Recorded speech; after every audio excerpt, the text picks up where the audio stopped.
Good afternoon, everyone. Can you hear me okay with the mic? Good. So it's a pleasure for me to be here.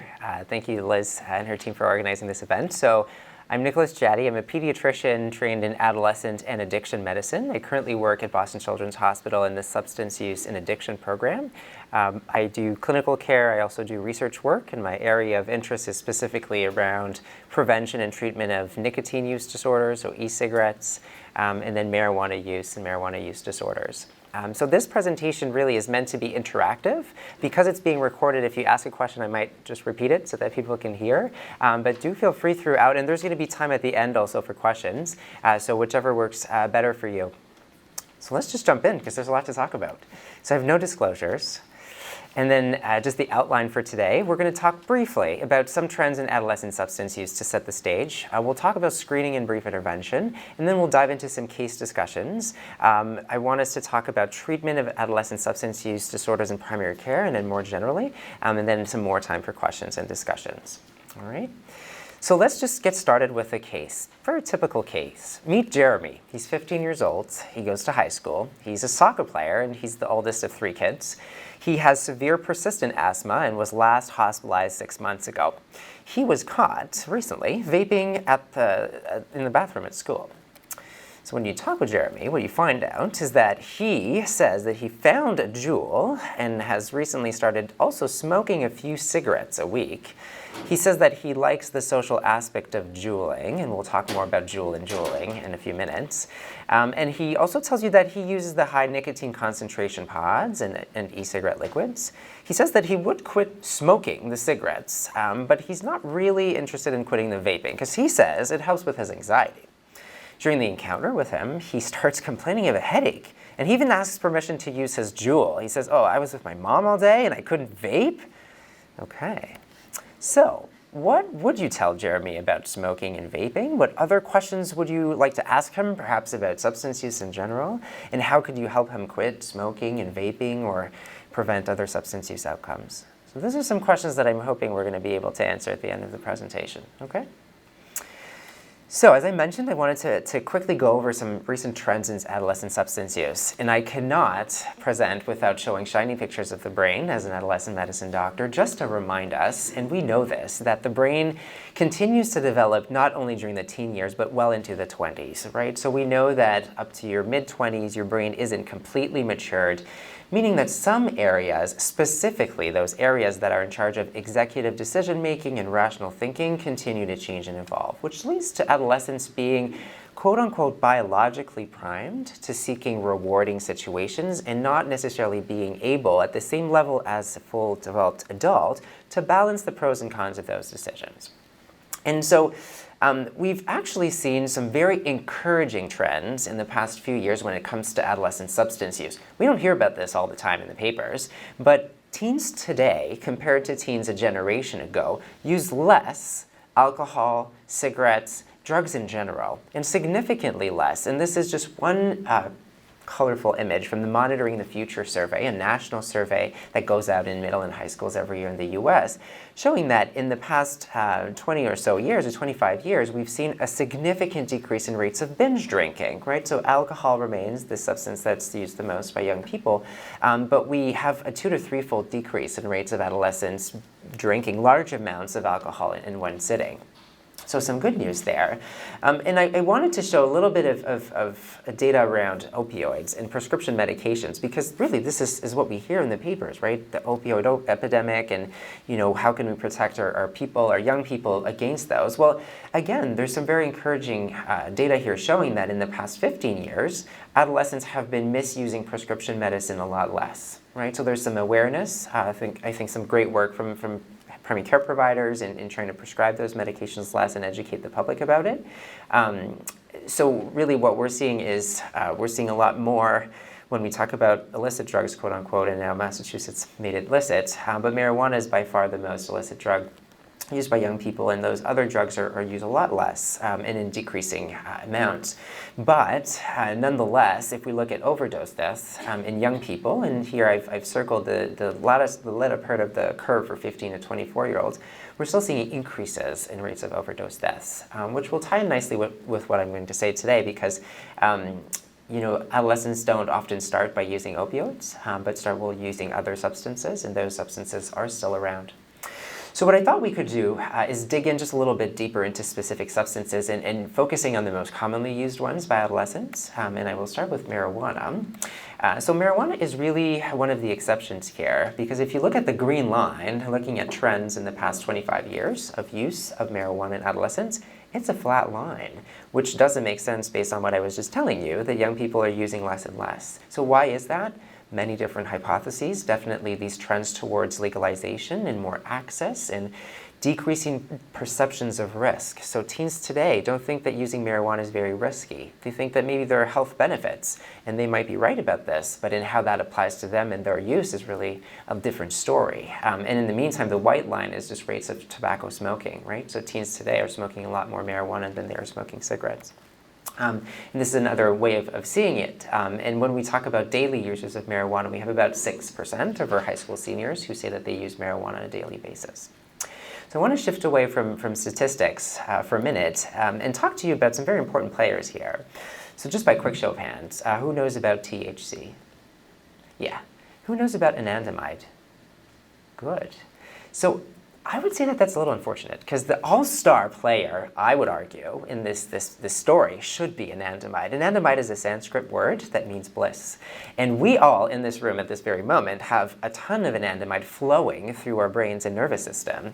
And what anandamide does is very important. We have our own endocannabinoid system, meaning that we have receptors that connect to cannabis molecules, cannabinoid molecules if you want, that come either from the outside world or from inside of us. And what this system does is a number of very important and vital functions, including regulating things like mood and pleasure and appetite and sleep.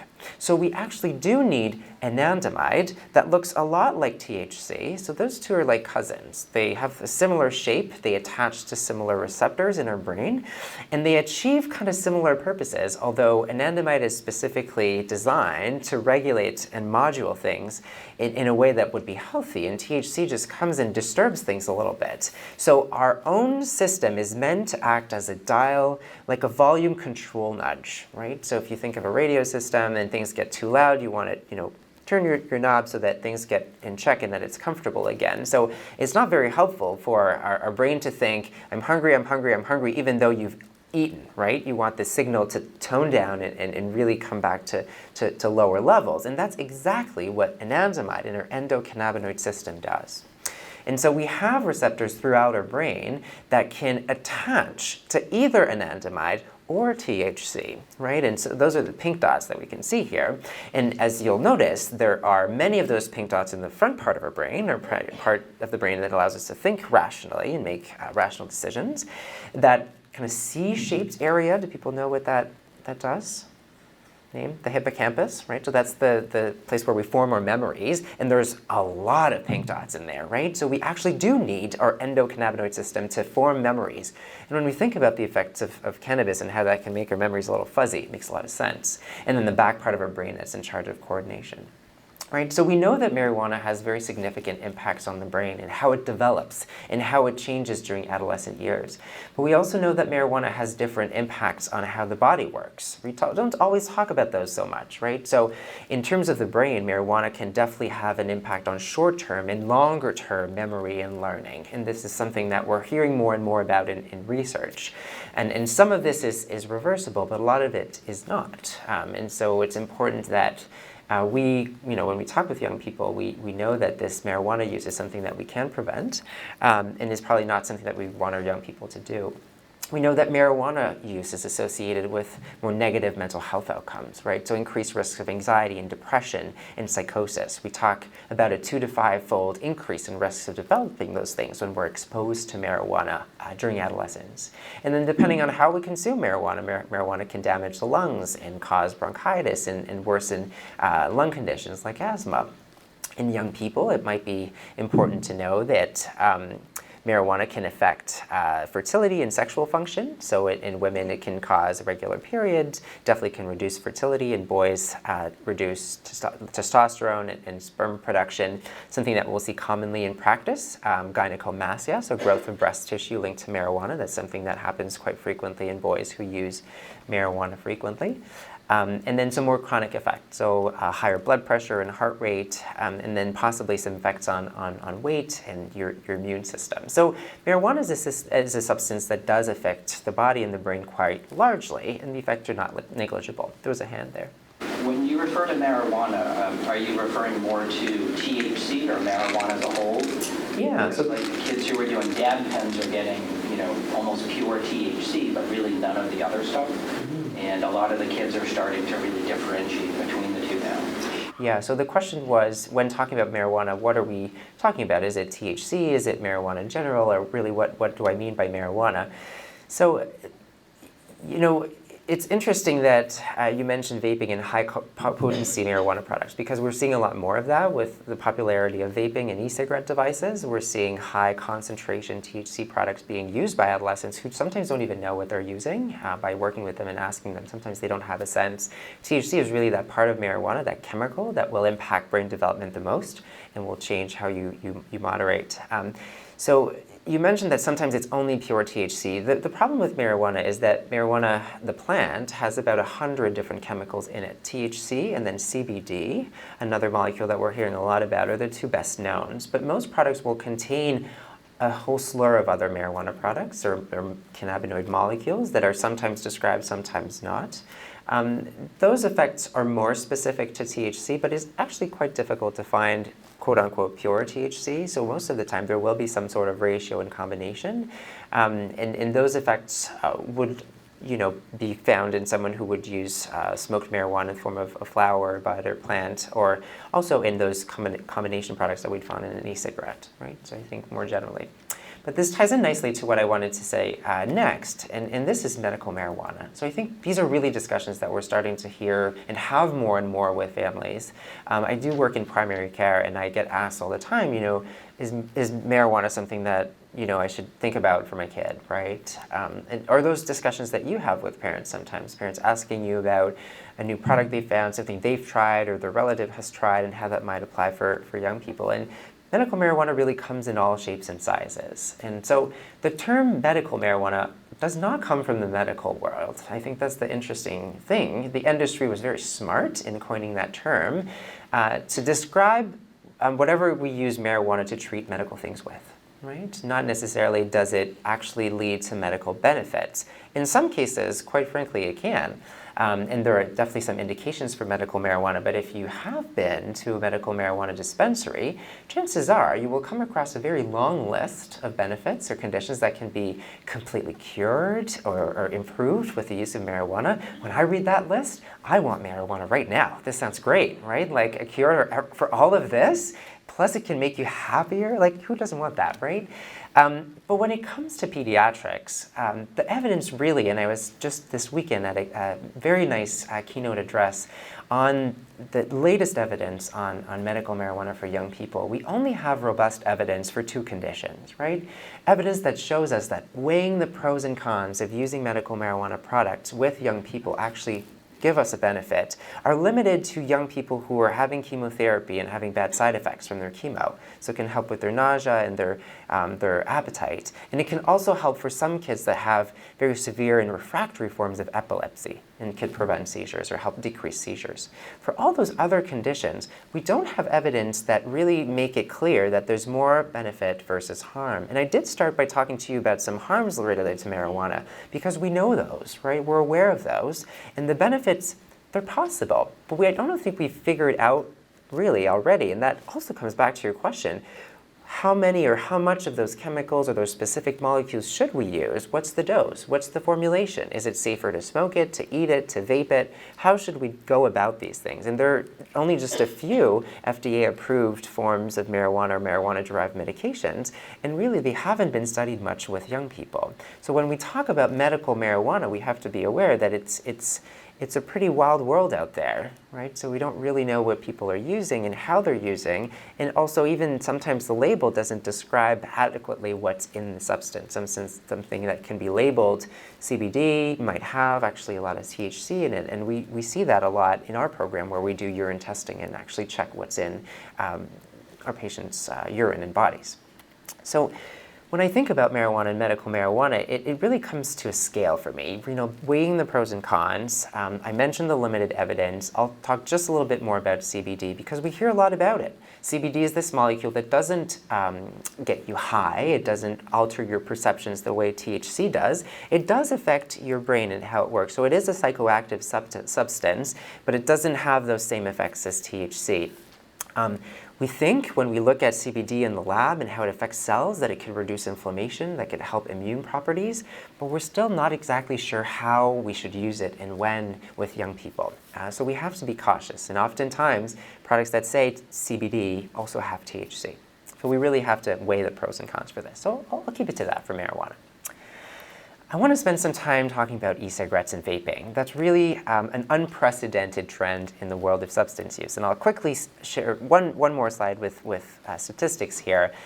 In our recorded history of tracking substance use in adolescents in the US, that's about 40 to 50 years, we've never seen an increase this quick in the uptake of a substance, right? So these are statistics from last year, which I think are starting to be outdated already, showing that at least a third of high school seniors had tried vaping. We're closer to 50% now if we look at regional surveys, especially in Massachusetts. It's a little small here, but young people, when we ask them, will often say that they're just using flavoring in their device. Sometimes they'll say there's nicotine, and more they're saying that they're using their device for marijuana use. The latest statistics show a third to a half of young people who use an e-cigarette have tried to use their e-cigarette for marijuana use. And that's oftentimes, an oil or a liquid that has 80 to 90% THC, right? So the kind of boundaries between e-cigarettes for nicotine or, tobacco, but really marijuana are becoming more and more blurry. So who here has not heard about the Juul? Okay. So the Juul really is a cool device. I have to say this. It's really the most popular e-cigarette product now on the market. Last time I checked, it had about 2/3 of market shares in the US and is largely more popular in young people than it is in older people, thinking that it was perhaps initially designed to help older adults who were regular smokers quit smoking with a less harmful device. It's really not what we're seeing in the majority of cases, unfortunately. And so if you've held one or if you've seen one, the Juul looks a lot like a flash drive. I find more of these little pods on the sidewalk than cigarette butts nowadays, which is kind of interesting, right? So those are the cartridges. A tiny cartridge like that that's about the size of my thumbnail has as much nicotine as an entire pack of cigarettes. And you can go through one of those in about 200 puffs.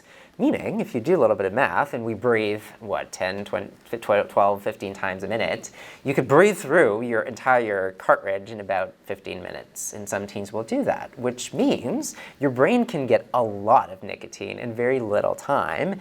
And the flavors of these devices are varied. It's becoming a little bit more difficult to buy the whole range of flavors in stores nowadays. We don't sell them in convenience stores in Massachusetts anymore, but you can order them online, and they come in mango and cool mint and creme brulee and cucumber.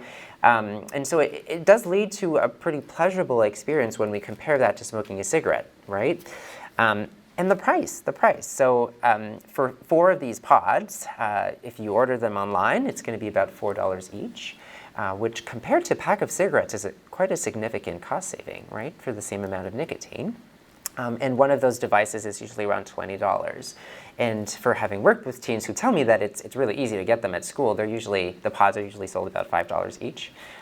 So it's quite common and quite easy to get around. So what is in those liquids? Well, the CDC calls it smoke. I think the appropriate term is probably an aerosol, because yes, there's some form of vapor, but there's a ton of little particles that are dissolved in the liquid and that are found in that vapor.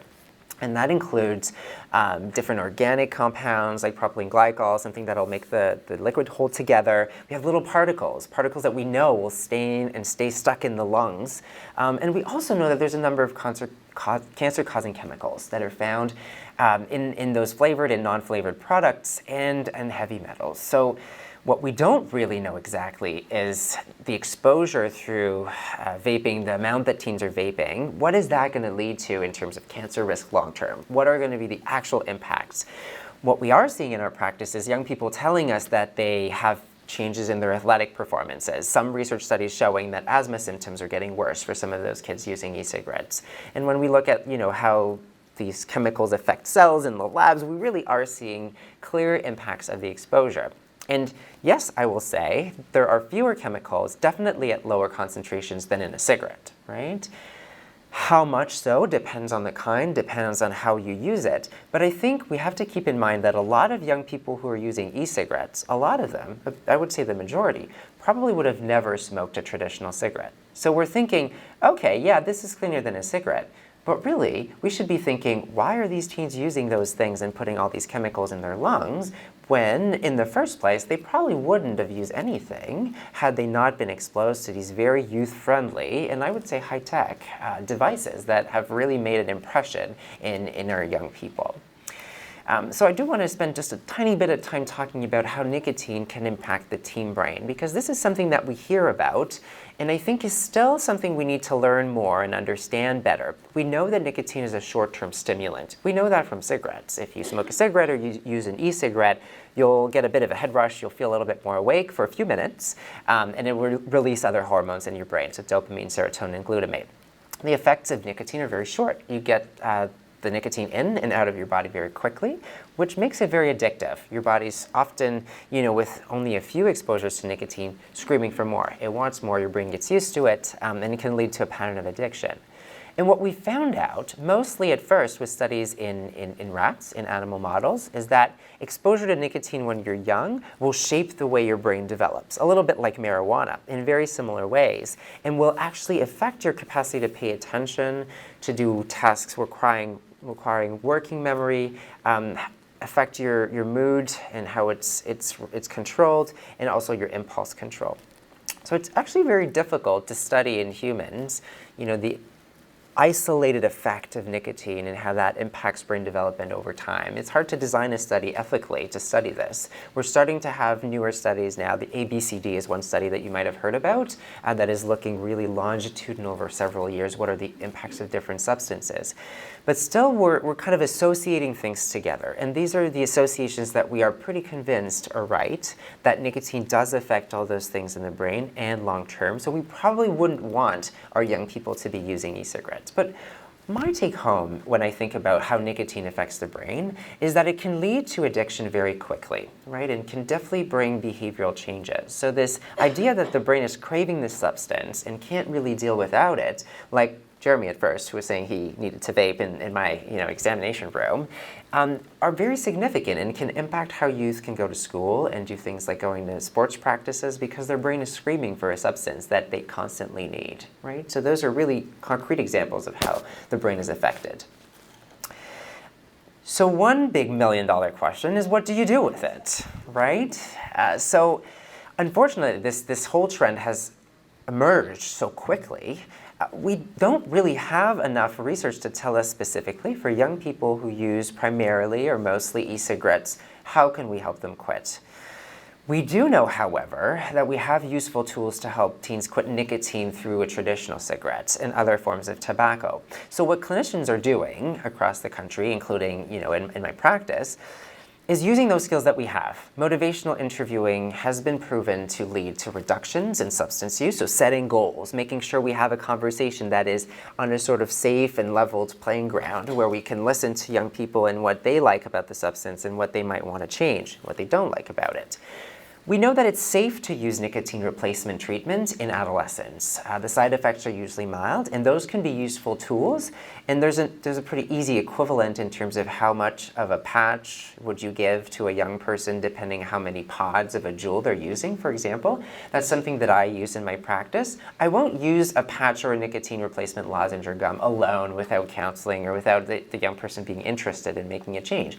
Chances are it won't do very much, but in kind of a more integrated strategy with kind of a combination of speaking and interventions, it can be a useful tool. We also have medications that we know can reduce cravings. Bupropion is one, and it's a relatively weak antidepressant, but can be an interesting option for young people that have mood symptoms. Varenicline is something that used to be recommended all the way down to 12 years old, and the FDA revised that, showing that it actually wasn't that effective in younger teens. But I've seen it work fairly well in older teens that want to quit smoking. Those are things that pediatricians can prescribe, and that should be considered if we have very motivated teens who want to make changes in their use.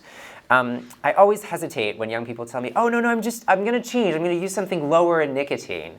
I hesitate because it's sometimes hard to rely on the labeling and what's actually marketed. Studies have shown that at least 25% of e-cigarette liquids have a very large discrepancy between what's on the label and what's in the substance. And those websites, if you've navigated some of them, have very poor age verification controls, and the information that's kind of blasted out there in shining colors is actually quite confusing. So, ideally we'd want young people to stay away from the liquids altogether, but sometimes that could be an option. And things like biofeedback or CBT or even mindfulness strategies can be part of a big strategy to help young people with a severe addiction to vaping and nicotine, because we are seeing that. Young people using 1 or 2 or 3 pods a day and doing nicotine challenges where they're trying to use as much as they can and even getting sick over it. So it quickly becomes an addiction and difficult to quit. And I mentioned vaping marijuana, and as you can see just by the examples here, these vape pens or these marijuana devices can look very similar to the e-cigarettes, and often we'll use those very strong marijuana THC products. And the increase, I think, I mentioned how e-cigarette use is really increasing, but another really significant increase is just the proportion of young people using e-cigarettes who use the marijuana in their device. And I think we're going to see more and more of that. And just in the span of 1 year, we've seen about a doubling of the number of teens who use their e-cigarettes for marijuana. And very quickly, because this is something that sometimes will come up, synthetic marijuana is another trend that we hear about, not always, but it has come up last year with this episode of overdoses. So I'll just briefly mention that synthetic marijuana is not something that we'll see very often in pediatrics. So it's a substance that has a similar shape to the marijuana molecules, or the THC molecules, and so will bind to the same receptors in your brain. But has very different effects. It's a much shorter acting substance. But actually, if you do have a teen who's used something like K2 or Spice or synthetic marijuana, you want to be careful because this can lead to a very quick pattern of addiction. And some of the negative effects can be very drastic, and include confusion and paranoia and hallucinations. And there's actually a lot of risks related to kidney damage and seizures and things like that. So this is something that we want to just keep in the back of our mind. And I think if I'll just conclude with this new emerging trend, I don't know if any of you have had teens asking you about things like mushrooms or psychedelics for mental health or for wellness. Well, we're hearing more and more of ketamine and other psychedelics being approved or being researched for the treatment of postpartum depression, for example, or refractory depression. So I've had several teens tell me about how they have used acid or different mushrooms or psilocybin or this and that to cure themselves of this mental health problem or this illness. And I can't blame them, because we are hearing about this. There are ads about this center in California where you can try that substance and have this deep experience. Anyhow, these substances have been around, but they are making a comeback. I remember when I was a kid, a lot of teens in my school were using mushrooms, and now Colorado has just made it legal for people to use those mushrooms.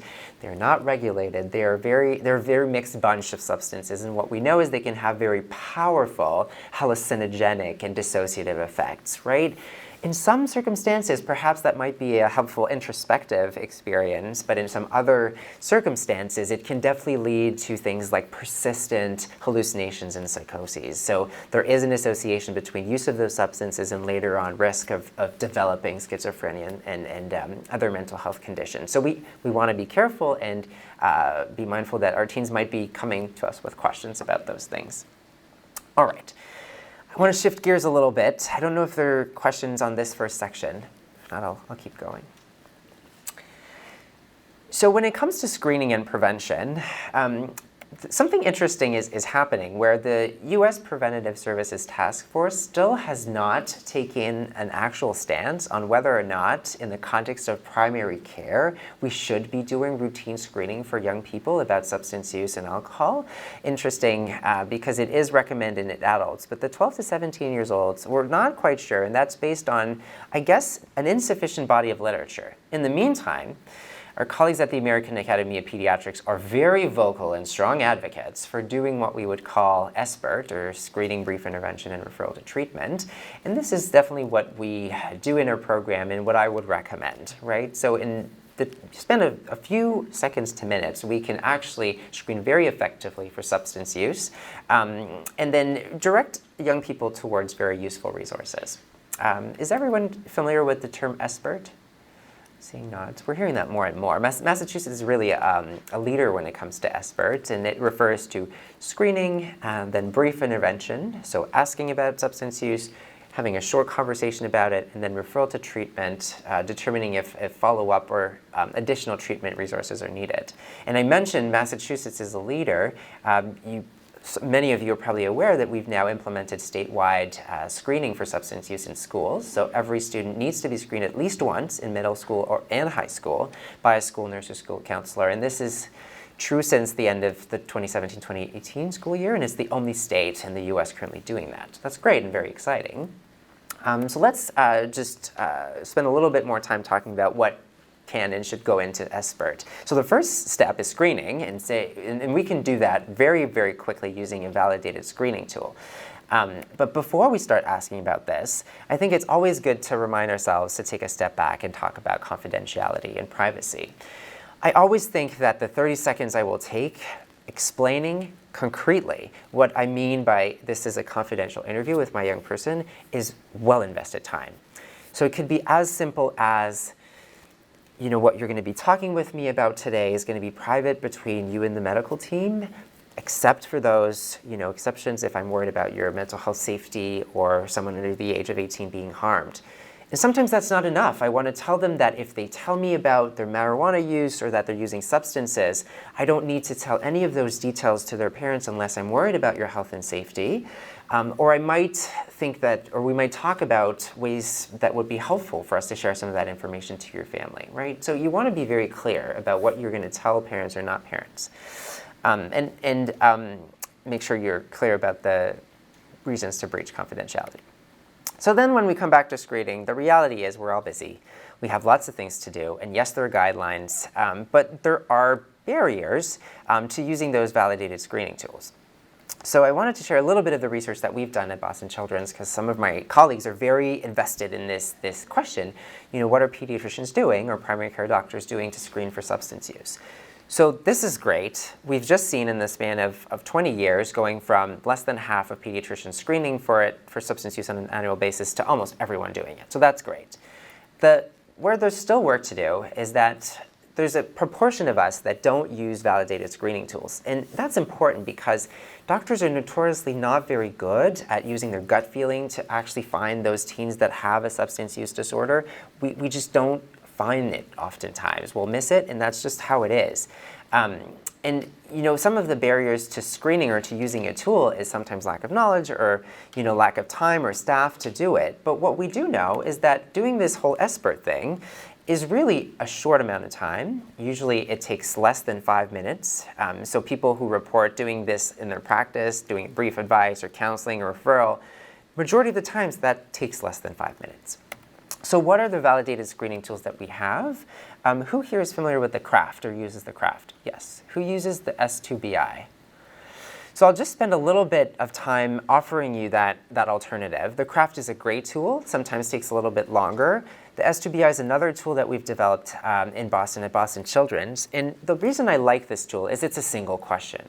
If you don't think that you have time to actually do a full CRAFFT screen, or you're a little bit pressed with time, if you only ask, in the past year, how many times have you used, and then your first sub-question is tobacco, nicotine, or an e-cigarette, or you can use the term Juul, then the answer you're going to get to that question will correlate directly to the level of risk of having a substance use disorder. I was a little surprised when I saw that asking a teen if they use weekly, which doesn't seem like that much to me, has a correlation with having a severe substance use disorder, addiction to the disorder, but it actually does. That's the research that we've done here locally. So a young person that's admitting to using either alcohol or marijuana or e-cigarettes, let's say, at least weekly, will likely have an issue with the substance, so a substance use disorder affecting their functioning or their health overall, right? So if we just ask that one question, so the first time you ask it for nicotine, and then you ask it for alcohol, then you ask it for marijuana, if you get a no for all those questions, chances are, if the youth is being truthful, and if you've discussed confidentiality and created kind of a safe space, they usually will be truthful. You could rest assured that you did your screening. So that's a little shorter than using the CRAFFT and does correlate nicely with substance use outcomes.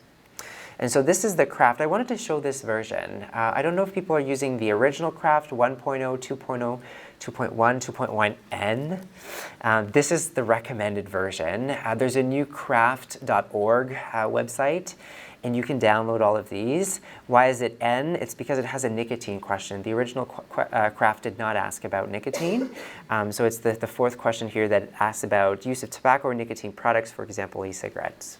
Right? So if we are using CRAFFT for printing out those forms, this could be a nice one. And why is it called CRAFFT? It's because we have the 6 answers to these sub-questions that actually can be turned into a bit of a conversation, right, depending on what you hear back. So it is definitely a nice tool and has that same correlation between how many positives correspond to your level of risk of having a substance use disorder.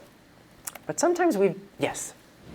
Nick, is the SBI or the E1, is that the only one that specifies Juul as an e-cigarette, or do the other ones use that brand name? Yeah, that's interesting because, thank you for asking. So the question was, among the screening tools, which ones ask specifically about Juul versus just an e-cigarette? So the CRAFFT doesn't mention Juul. A lot of national surveys now, the National Youth Tobacco Survey includes Juul in the questions to make sure young people understand what we're asking about. If we ask, in the context of a quick visit, are you using e-cigarettes? Teens might say no, but they're using a Juul and they don't consider it an e-cigarette. So it might be worth using the commercial term to make sure we're picking up on that.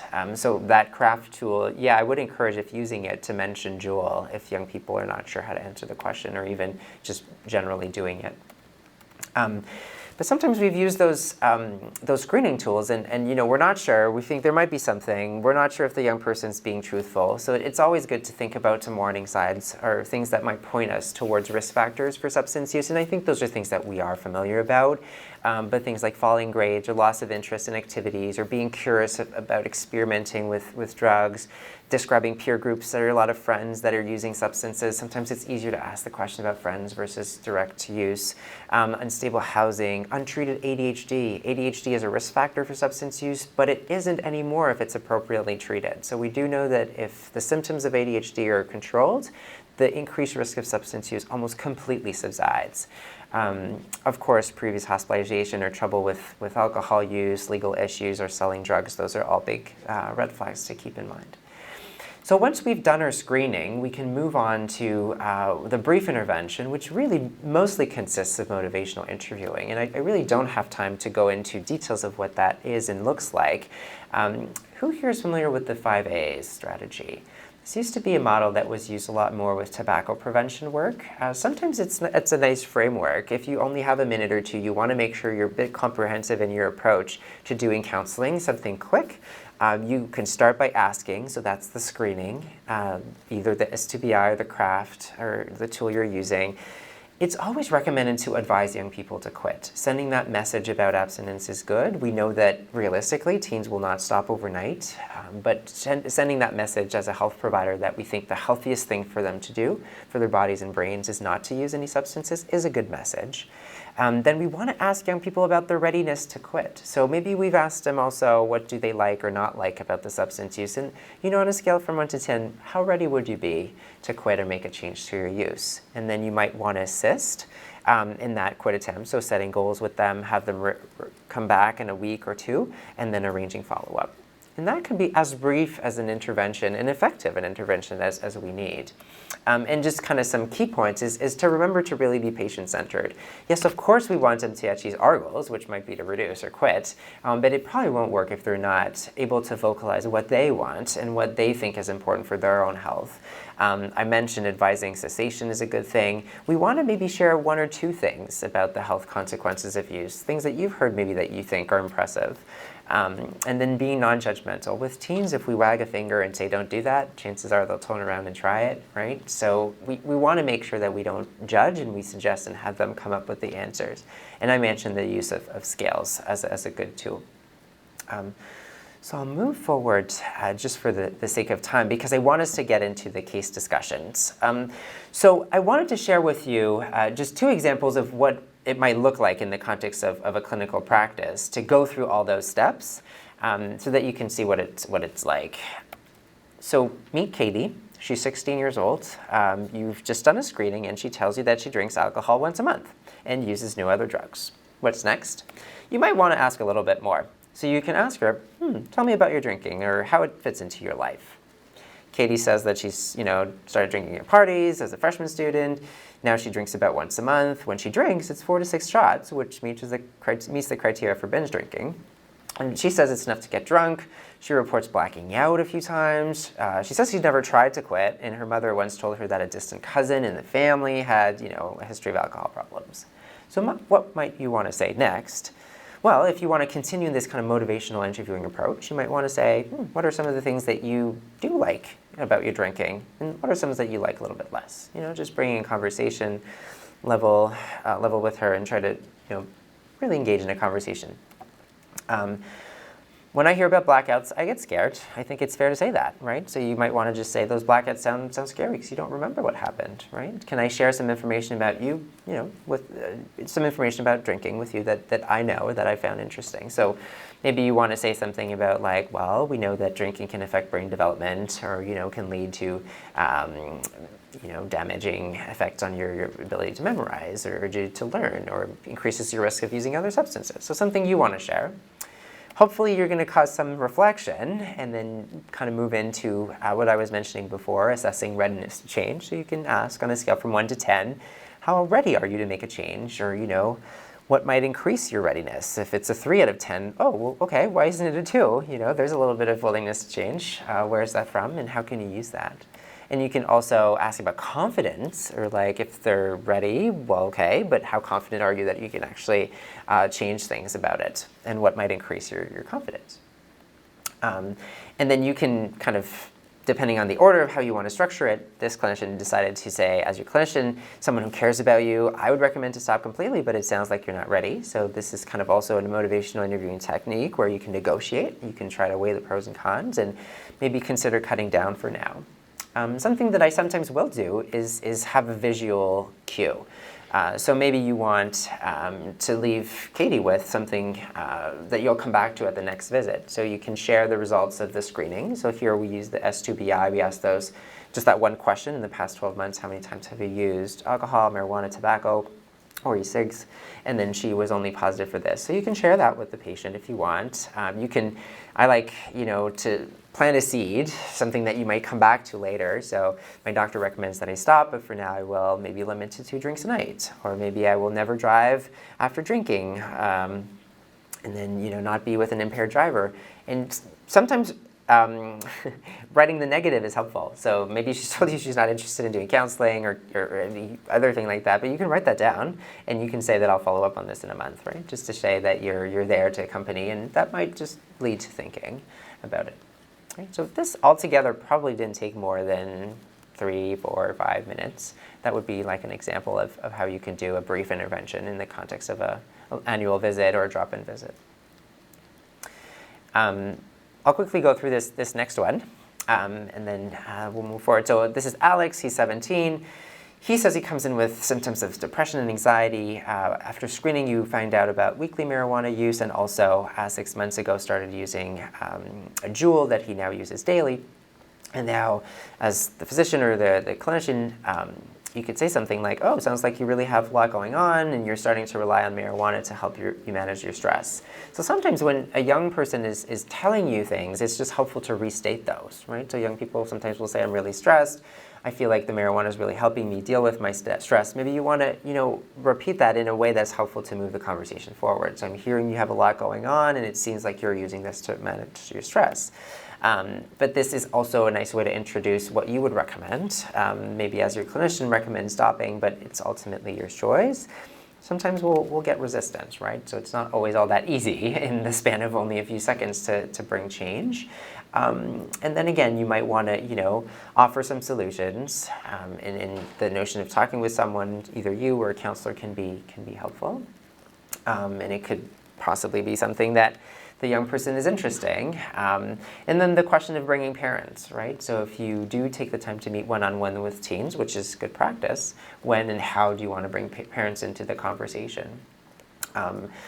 So sometimes it's not something that young people are willing to consider, but sometimes there's a way to phrase it so that actually it might be a win-win, right? So maybe they don't want you to tell their mom about their substance use, which you probably don't always need to do, but you might be able to, slide something in by saying, oh, is it okay if I tell your mom that you've accepted to meet with me or meet with a counselor again to discuss issues related to substances? And that's all you'll say. And that maybe sounds like something a little smoother. You're still keeping your alliance with the patient, and the parents will probably have a pretty good idea that if they're referred for counseling around substance use, there's something happening there, and that might be a way to include parents in the discussion. There you go. So this guy thought that was a good idea. So I think I'll move forward. Any questions specifically on kind of this approach, on screening, or challenges that you've faced, or things that you think are difficult for you in your practice? I think you just skipped over the one thing I was going to ask, and that is the parents piece. Yeah. Of how, because we've had a nice long relationship with parents from the time these kids were babies, and now suddenly they're not a part of this, and how do we weave that? They're looking to us, of course, they trust us with their kids, but you get to see them when they're teenagers and they're already coming to a place that's often branded by substance use disorder. We may be the first site of contact. Right. So the question was like, how in the context of knowing a young person since you've been with them for years, do you actually bring the parents in when it's now a teen coming to you?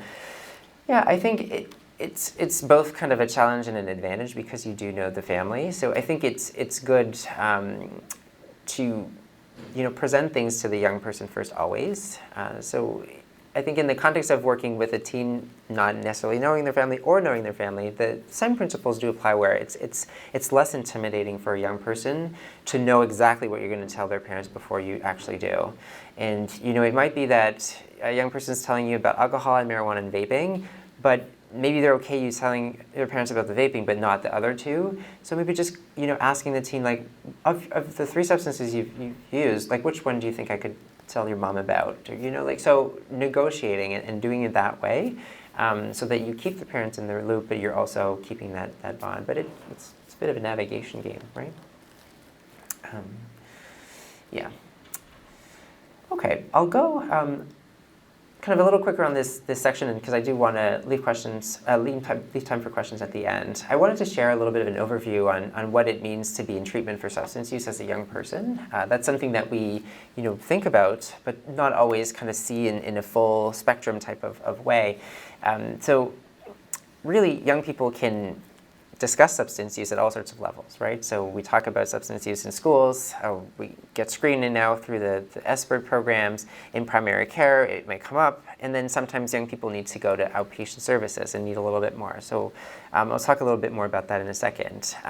Who here has referred a young person to an intensive outpatient program or partial hospitalization program for substance use? So those are things that happened, and there are good programs like this in the region for teens. There are also residential treatment programs that exist for teens that are specifically geared towards substance use and mental health. But I think the reason why I wanted to show you this is, even though this is in a continuum where we can see the less acute services at the top and the more intensive ones at the bottom, it isn't a given that those different components talk to each other and are connected. So it's not because you've gone to a more intensive level of treatment that you might have something to catch you after that, or that there's a transition plan. So in primary care specifically, it's always nice to have that grand ensemble view and try to think about putting the pieces together so that we can actually help our teens really reintegrate their lives. So when we think about substance use treatment in the outpatient setting, this would be something that we might consider in a program like the one I'm working in. So we know that motivational interviewing works very well, and different forms of therapy like CBT or contingency management or DBT are strategies that are used in many of those either outpatient programs, partial hospitalization programs, or intensive outpatient programs. The approach in most substance use programs are family-based or multidisciplinary, where there's usually collaboration between a pediatrician, psychiatrist, social worker, and Ps when available. And those are the three teen substance use programs that we have in the greater Boston area. We have patients coming from this area at our program at Boston Children's. And I mentioned a few medications that we can use for nicotine, for example. Those are medications that we would tend to think about and consider when we're working with teens, but can also definitely be used and prescribed in primary care. So I mentioned the nicotine replacement and the bupropion and varenicline are tools that can be used in primary care by pediatricians. Who here has used naltrexone with a teen? No. This is definitely a tool that can be used to reduce alcohol cravings. So there are two forms of naltrexone, either the oral pill or the injection on a monthly basis. It's a medication that's used to treat alcohol use or opioid use.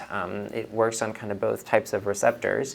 In adolescents with alcohol problems, I've used it in young people who tend to binge drink to the point where they black out and they do things where they get in trouble or they have regrets.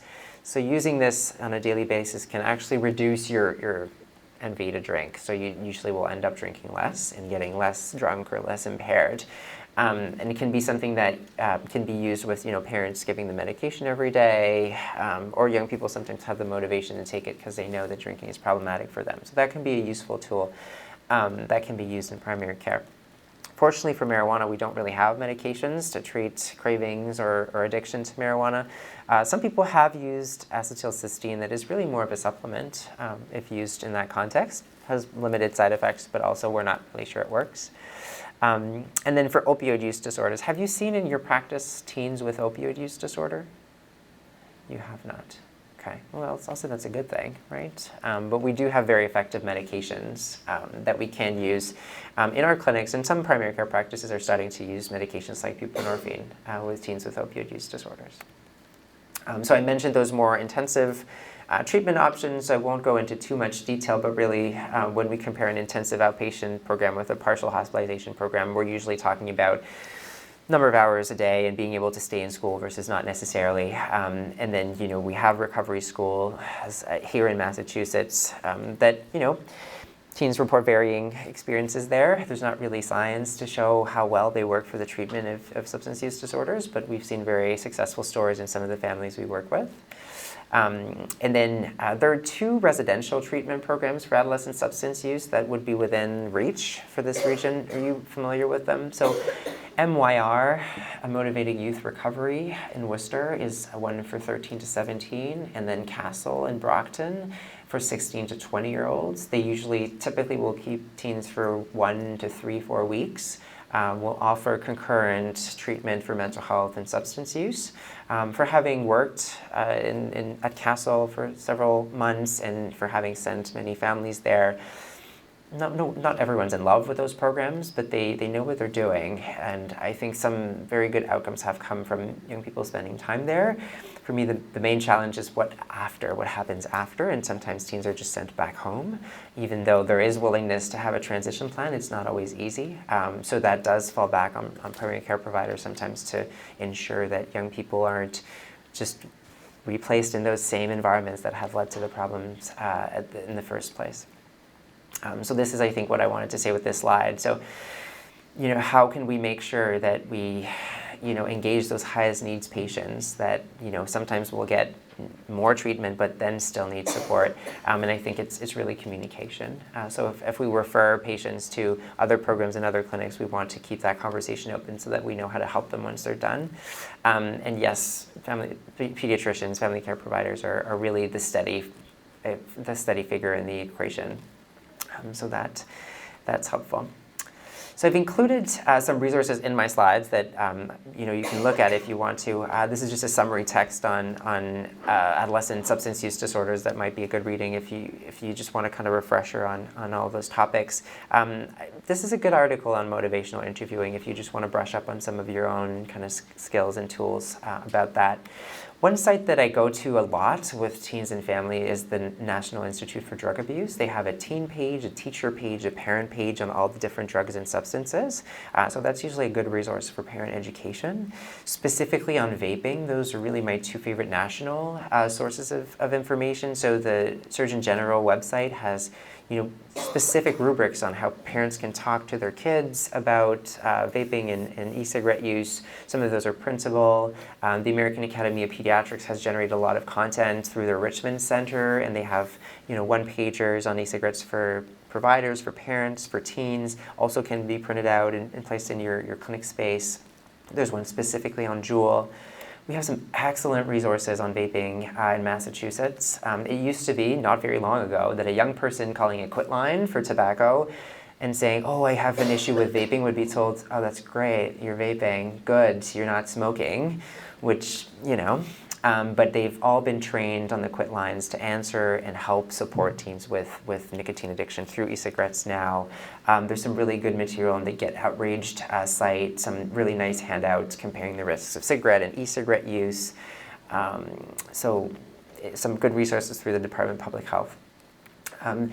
This is a resource that I particularly like. A colleague of mine in Canada created this a few years ago, and it's constantly updated. If you do prescribe medications to your teens and you wonder what are the interactions with alcohol or street drugs or other substances, there's a provider page. This is the patient page. Oh, sorry. You just type in the name, either commercial or generic, of a medication, and then a color-coded scheme will show you, red light or yellow light with the different interactions with alcohol and marijuana or stimulants. I found teens really respond well to this type of site so that they know how to do harm reduction if they're out at a party. Well, maybe I should be careful with alcohol if I take Ritalin or things like that. This is the American Academy of Pediatrics page that also has really good resources for talking, to parents. I like to write. I've written a blog post for the Thriving blog on medical marijuana, answering some of the most common questions that I get from parents, so you can look that up. This is a new resource. It's through a partnership between Partnership for Drug-Free Kids and Boston Medical Center's Graykin Center for Addiction, around the clock. Calling or texting support to access behavioral specialists. So if parents have a lot of questions about how to support their teens with substance use, it's a good number to call, and it's free.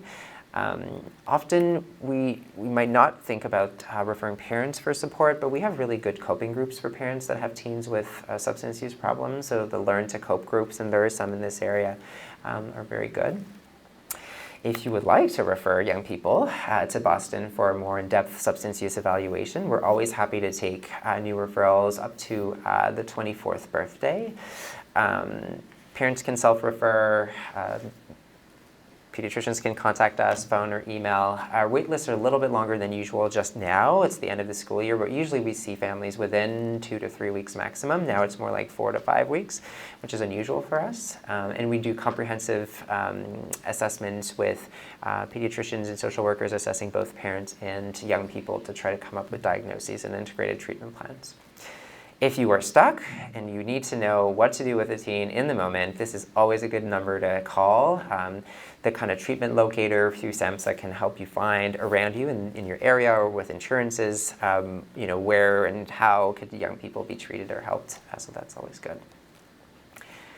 Which brings me to my conclusions. All right, so we talked about substance use, how it's decreasing overall, except for nicotine that's increasing and then marijuana that's pretty stable. We did talk about different ways to integrate sort of patient-centered brief intervention, so screening and then those brief conversations to reduce or delay substance use, and how that can really work well in the context of primary care, even though we're busy. Treatment for substance use does involve a continuum, right? And I tried to kind of present the fact that sometimes even though teens get more treatment, it's not always an integrated path, and then primary care providers really can play a key role in helping adolescents navigate through all those stages. Do we want to hear what happened with Jeremy? So Jeremy did accept a patch.